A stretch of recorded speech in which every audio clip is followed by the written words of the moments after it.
Imagine a time before the internet, before streaming services, and before music videos were a guaranteed part of every artist's promotional campaign. Now zoom in on a small boy growing up in Texas, someone destined to help shape the future of rock and roll, yet whose life was cut tragically short in one of the most infamous accidents in music history. That boy was Giles Perry Richardson, better known to the world as the Big Bopper, a nickname that rang with an irresistible promise of fun, energy, and something new on the horizon. Today, let's dive into the life and times of J.P. the Big Bopper Richardson, weaving our way through his upbringing, his breakthrough, his curious experiments in what we might call proto-music videos, and his lasting impact on the entertainment industry, even though he was only here for a very short while. October 24th, 1930, in Sabine Pass, Texas. On that date, a brand new baby boy arrived to a family that would come to be known for hard work, perseverance, and close-knit bonds. His parents, Giles Perry Richardson Sr. and Elise Stallsby Richardson, likely had no idea just how far their child's ambitions might carry him, or how briefly they would get to watch that happen.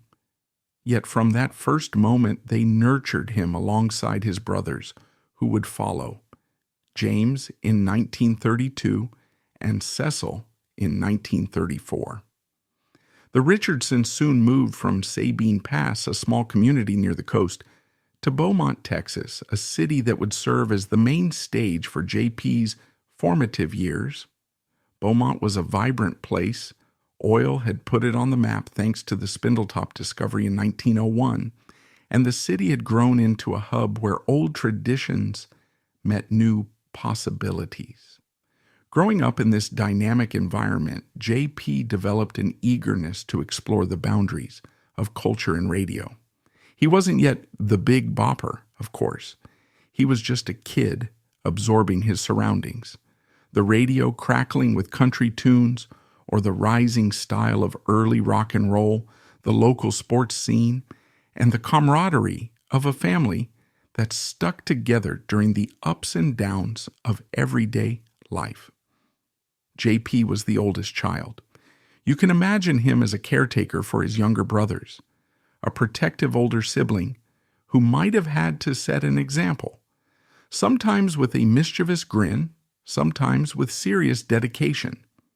By the time he reached high school age, J.P. was exploring his own talents, and one such talent lay on the football field. At Beaumont High School, he played defensive lineman for the school's football team, the Royal Purple, sporting jersey number 85. Maybe in those locker rooms, he discovered a flair for entertaining his teammates, telling jokes or belting out little tunes that set the mood. It's easy to picture him laughing with friends after a winning game or trying to bolster spirits after a tough loss, always ready with that charismatic grin that would later become one of his on-air trademarks. In 1947, he wrapped up his time at Beaumont High with a diploma in hand, plus a formidable sense of ambition. Though few realized it at the time, that teenage football player had the kind of voice and persona that would soon attract radio audiences, and eventually millions of fans across the country. Diploma in hand, J.P. took the next step and began attending Lamar College, which would later become Lamar University.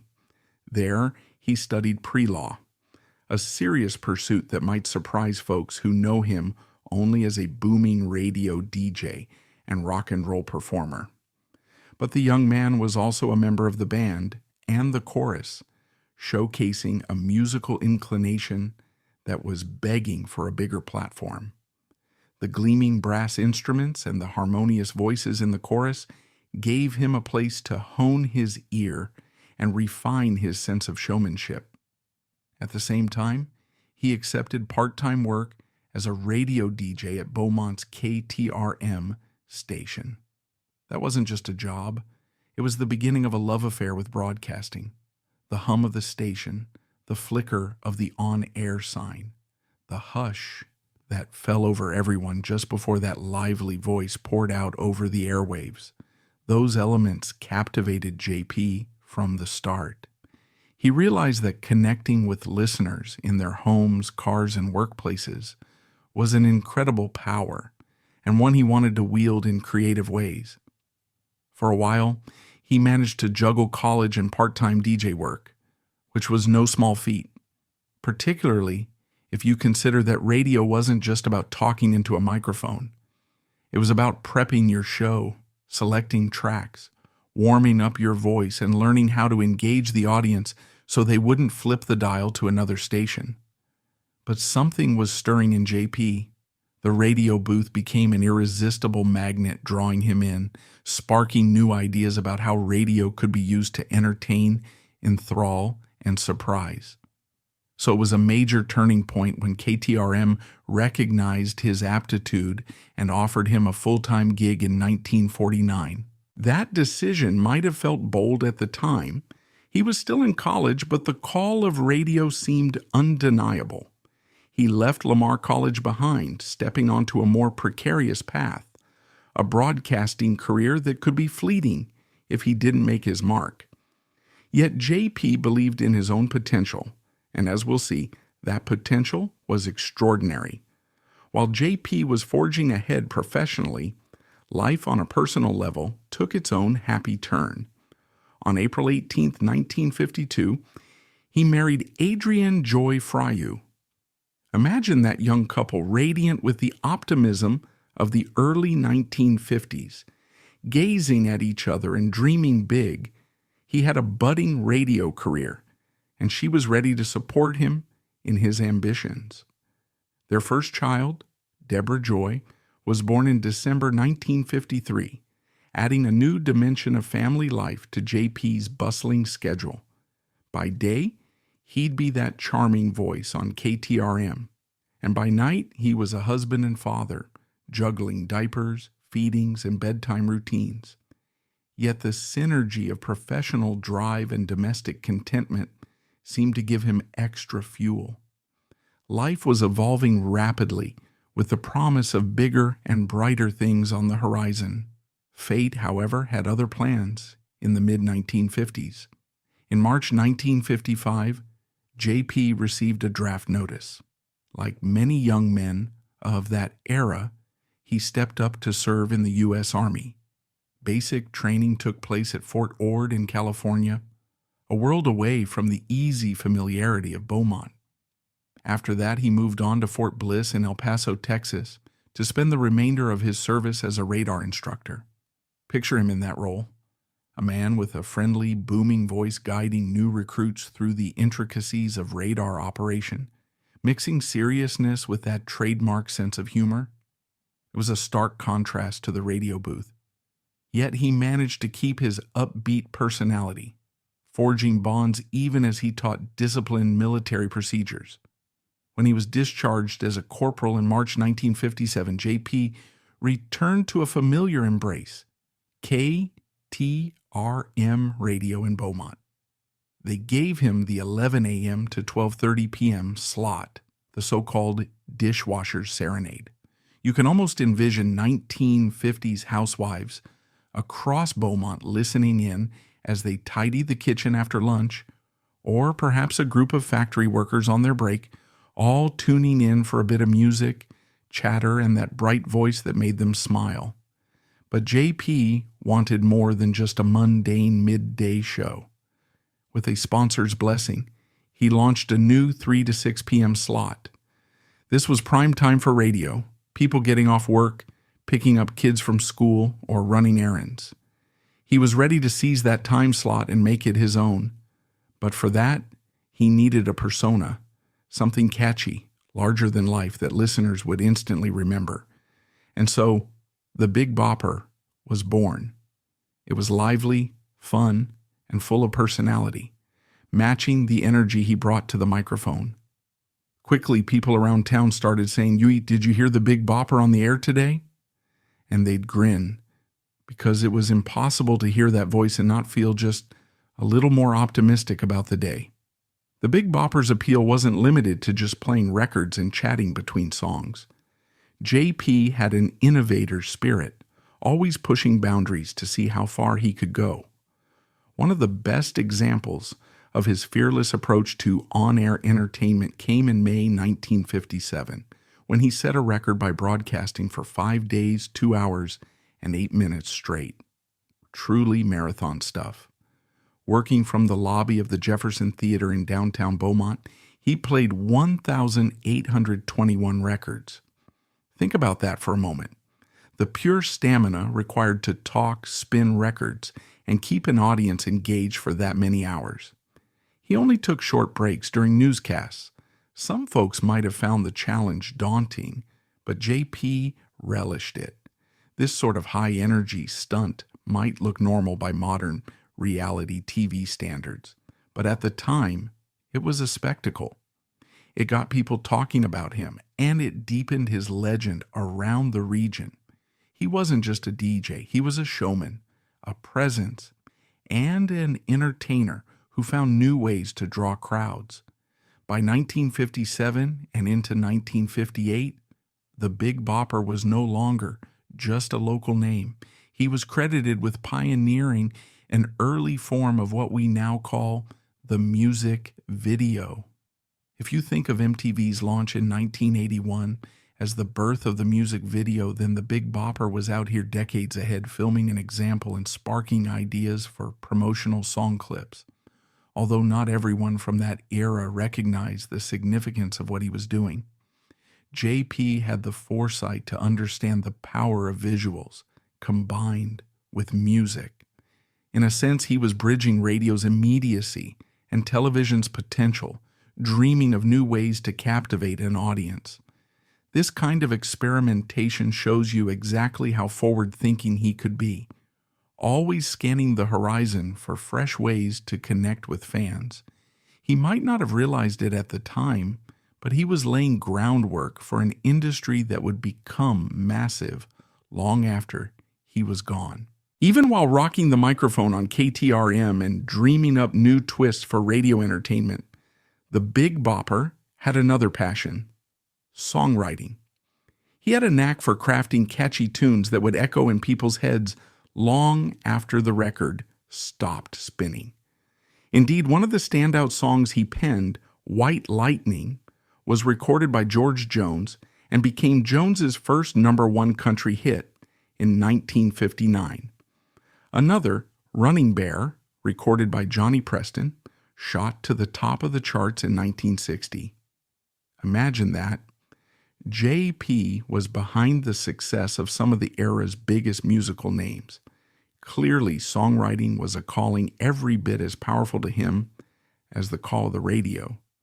He had a sense of humor, a gift for melody, and a flair for words that sparked something in listeners. Though the hush of history often focuses on Buddy Holly and Ritchie Valens. From that period, J.P. Richardson's role in fueling the evolution of rock and country was undeniable. His own first attempt to chart came via Mercury Records with a single called Beggar to a King. It didn't set the world on fire, but it was a start. Then he recorded Chantilly Lace, releasing it initially on a smaller regional label called D before Mercury scooped it up. That was the tune that truly catapulted him onto the national stage. Debuting in mid-1958, Chantilly Lace soared to number 6 on the pop charts and remained in the top 40 for an impressive 22 weeks. It sold over 1 million copies, earning the Big Bopper a gold disc. That refrain, Chantilly Lace and a Pretty Face, wasn't just a lyric. It was a cultural moment. It captured the playful, flirtatious energy of teenage America, blending the giddiness of new romance with the raw rhythms of early rock. Listeners dialed into the radio or lined up in record stores, determined to own that record so they could hear it whenever they liked. And every time it sparked a smile, a twist of the hips, and perhaps a daydream or two. The Big Bopper had a knack for comedic, up-tempo novelty songs that connected with fans' sense of fun. In November 1958, he put out The Big Bopper's Wedding, which was playful, comedic, and a perfect reflection of his ability to make the audience laugh and dance. Even well into January 1959, it was still receiving radio airplay. No small feat in an industry that loves new content every week. Behind all the on-air jokes and catchy tunes, JP was methodical and ambitious about his career.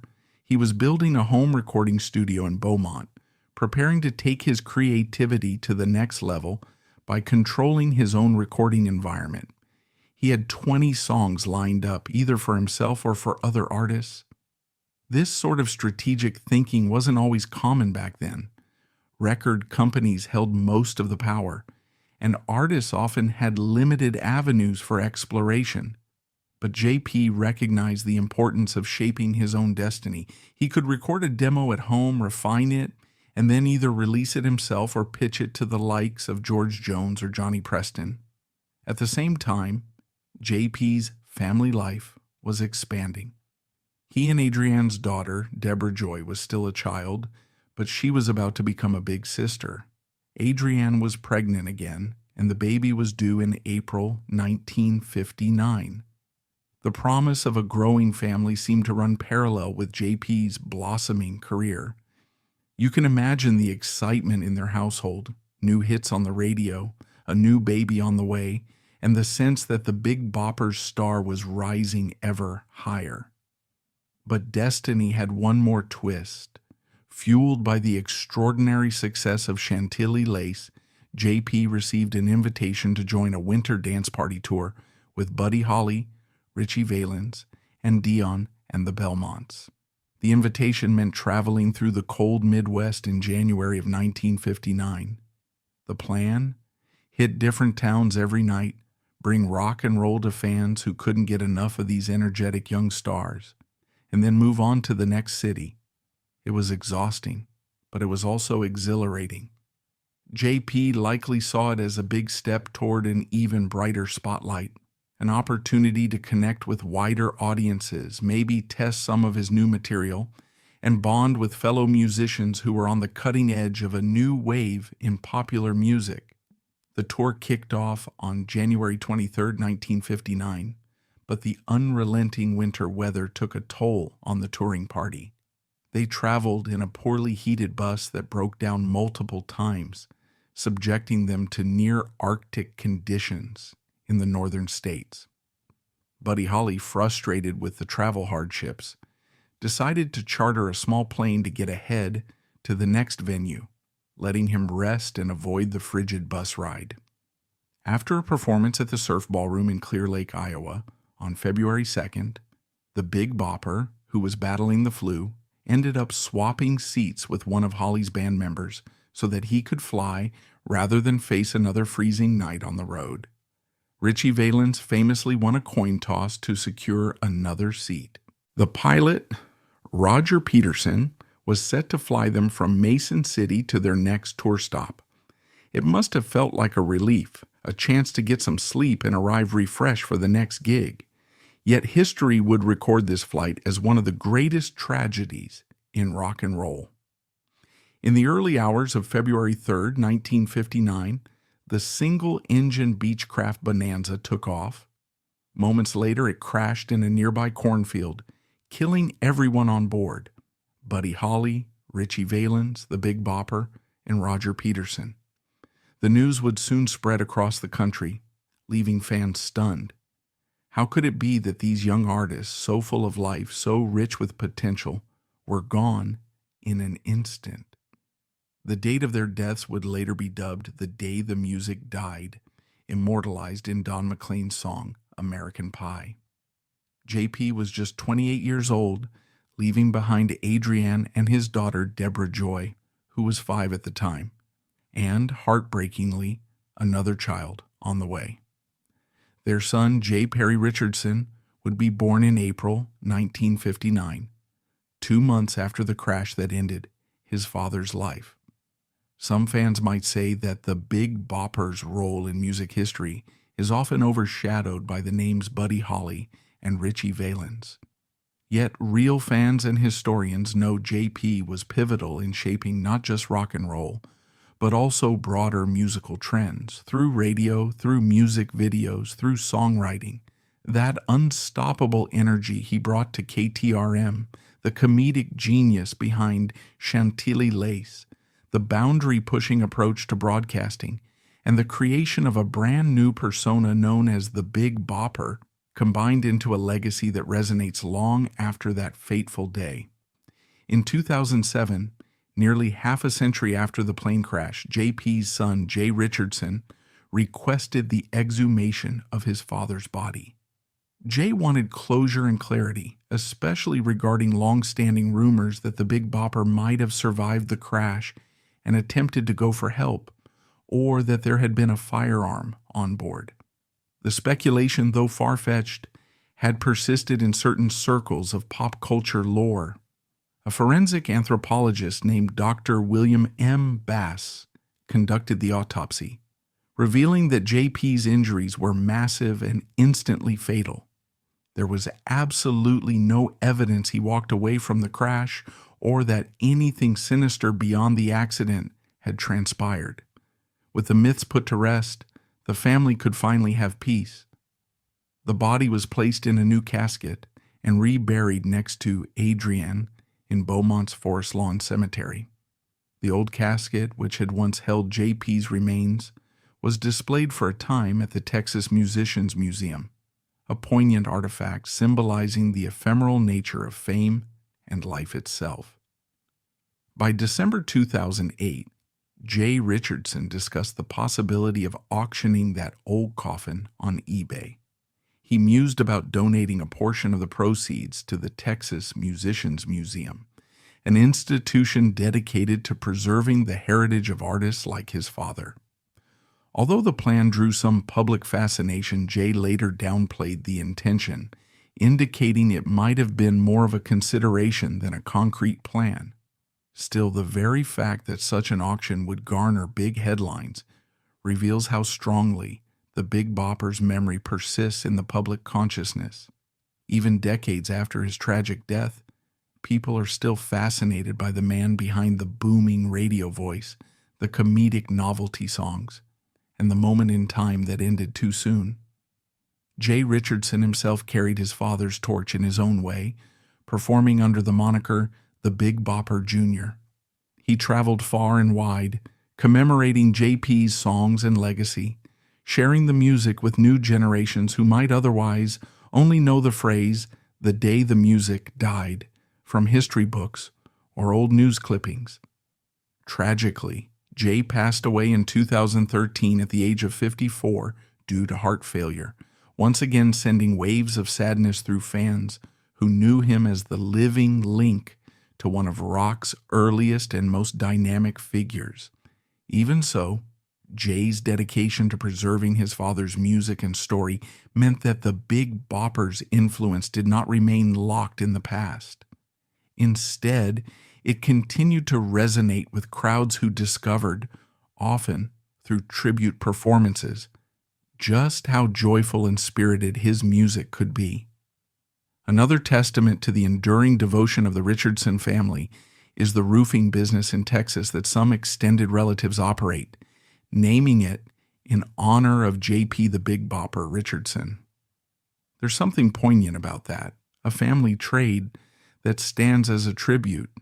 It might be easy to take a glance at a roofing company's billboard or business card and not think much of it, but for those who know the story, it's a link back to a man who dared to dream big, who saw the potential of radio and music videos before anyone else, who wrote hits for major stars, and who brought the world Chantilly Lace.